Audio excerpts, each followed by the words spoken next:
रीतकाल की सामाजिक सांस्कृतिक पृष्ठभूमि को स्पष्ट कीजिए।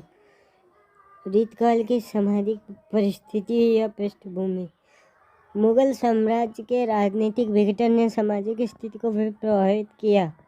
सामाजिक दृष्टि से यह युग आदि से अंत तक घोर अधःपतन का मानना चाहिए। यथा राजा तथा प्रजा की उक्ति इस काल पर पूर्णतः चरितार्थ होती है। कुल मिलाकर इस युग को विलास प्रधान युग कहा जा सकता है। यो तो मुगल वंश के ऐश्वर्य और वैभव में विलासिता की प्रधानता आरंभ से ही चली आ रही थी। फिर भी बाबर, हुमायूं तथा अकबर ने अपने आप को बहुत कुछ नियंत्रित रखा था।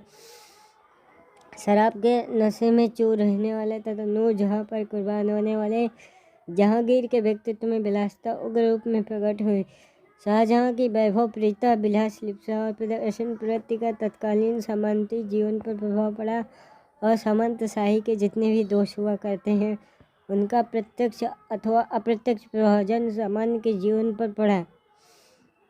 अभिजात संस्कृत के नाम पर केवल विलास और प्रदर्शन की प्रवृत्ति शेष रह गई। मनोबल की कमी के साथ समाज का बौद्धिक और नैतिक स्तर पर नीचा हो गया। महलों में लगने वाले रूप बाजारों का प्रभाव जन सामान्य पर भी पड़ा। फलस्वरूप पौरुष का ह्रास हुआ। मुगल शासकों के साथ साथ छोटे मोटे सामंतों के पास भी रखेलों की भरमार थी। एक पत्नी व्रत का अनादर पहले से ही मुगल शासकों द्वारा हो चुका था। अकबर, जहांगीर तथा शाहजहां की अनेक पत्नियां थीं। उनके महलों में रखेलों और परिचारिकाओं की भी कमी नहीं थी। इस युग में नारी को केवल मनोरंजन विलास की सामग्री समझा गया।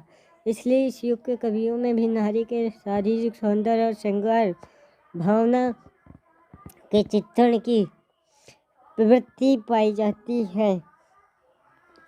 जन सामान्य में अंधविश्वास तथा रूढ़ियां घर कर गई थी। ज्योतिषियों के वाणी, शकुन शास्त्र पर लोगों का अगाध विश्वास था।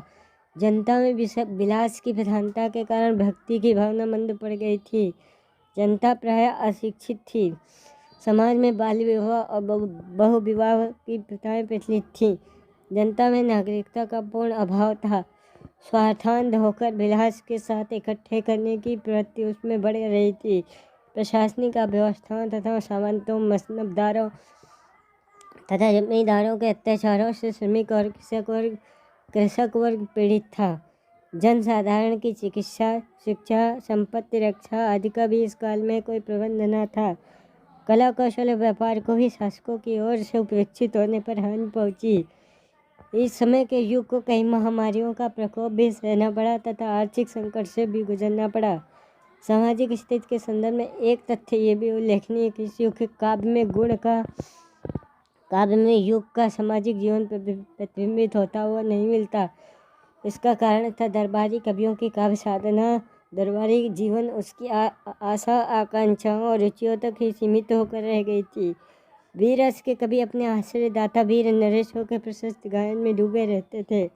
घनानंद आदि स्वच्छंद प्रेम भावना वाले कवि अपनी एकांत प्रेम साधना में मग्न रहते थे।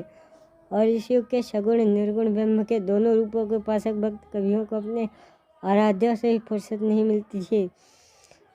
केवल नीत काव्य की रचना करने वाले कुछ कवियों के नीत वाक्यों में सामाजिक जीवन की थोड़ी सी झलक मिल जाती है, मगर वह भी प्राचीन नीति वाक्यों का अनुसरण मात्र है। इस प्रकार इस युग का काव्य सामाजिक अर्थ में लोक जीवन से कटा हुआ दिखाई पड़ता है। दूसरी हेडिंग है सांस्कृतिक परिस्थिति या सांस्कृतिक पृष्ठभूमि। सामाजिक अवस्था के समान इस युग में देश की सांस्कृतिक अवस्था भी अत्यंत शोचनीय थी। अकबर, जहांगीर और शाहजहां की उदारवादी नीति तथा संतों और सूफियों के उपदेशों के परिणाम स्वरूप हिंदू और इस्लाम संस्कृतियों के निकट आने का जो प्रयास हुआ था वह औरंगजेब की कट्टरता के कारण एक प्रकार से समाप्त हो चला था। किंतु विलास वैभव के खुले प्रदर्शन के कारण अपनी अपनी धार्मिक अवस्थाओं का दृढ़तापूर्वक पालन भी इनके लिए एक प्रकार से कठिन हो गया था। हिंदी भाषी क्षेत्रों में जिन वैष्णव संप्रदायों का प्रभाव था उनका पीठाधीश लोभवश राजाओं और सामंतों को गुरु दीक्षा देने लगे थे। फलतः उनका संबंध तत्व चिंतन से छूटकर भौतिकता के साथ हो गया था। मंदिरों में भी अब ऐश्वर्य और विलास की लीलाएं होने लगी थी।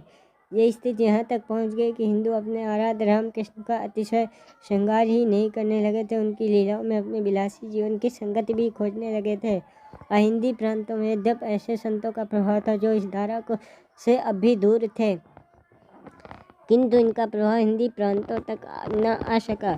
दूसरी ओर इस्लाम धर्म पर इस विलास वैभव का सीधा प्रभाव था। नीति पर रूढ़िवादिता के अत्यधिक बढ़ जाने के कारण यह जीवन की वास्तविकता से हट गया था।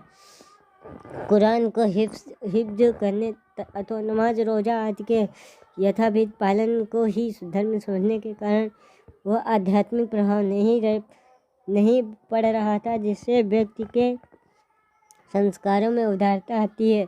इस प्रकार हिंदू और मुसलमान दोनों ही धर्म के मूलभूत सिद्धांतों से दूर पड़ गए थे। केवल बाह्याचरण ही धर्म पालन रह गया था। ऐसी दशा में धर्म के साथ नैतिकता का जो संबंध जुड़ा था, उससे संपन्न वर्ग एकदम दूर हो गया था और विलासिता के लिए खुली छूट मिल गई थी। इधर विलास के साधनों से हीन वर्ग के बीच स्थिति ये हो चली थी कि कर्म और आचार के स्थान पर अंधविश्वास ने उसके भीतर इतना घर कर लिया था कि हिंदू मंदिरों में तथा मुसलमान पीरों के तकियों पर जाकर मनोरथ सिद्ध करने लगे थे। जनता के इस अंधविश्वास का अनुचित लाभ पुजारी और मुल्ला उठाते थे और ये धर्म स्थान भ्रष्टाचार तथा पापाचार के केंद्र बन गए थे। यह ठीक है कि इस युग में पुरानी परंपरा के सूफी तथा संत विद्यमान थे, परंतु किसी में भी कबीर, नानक अथवा जायसी जैसा व्यक्तित्व और प्रतिभा नहीं थी जो जनजीवन को प्रभावित कर सकती है। ये लोग पूर्ववर्तियों की वाणी के मात्र प्रचारक थे। प्रचारकों का जैसा प्रभाव पड़ सकता है वैसा ही इनका पड़ रहा था। कोई क्रांतिकारी परिवर्तन लाने में ही असमर्थ थे। उधर रामचरितमानस तथा रामलीलाओं के पाठ का प्रभाव भी मनोविनोद तक ही सीमित रह गया था, जिस कारण नैतिक प्रभाव के कारण सृजन की संभावना नहीं की जा सकती थी। इस अध्याय में हमने रीतकाल की ऐतिहासिक पृष्ठभूमि सारांश। इस अध्याय में हमने रीतकाल की ऐतिहासिक पृष्ठभूमि के साथ उसकी तात्कालिक परिस्थितियों का भी विस्तृत अध्ययन किया। समाप्त।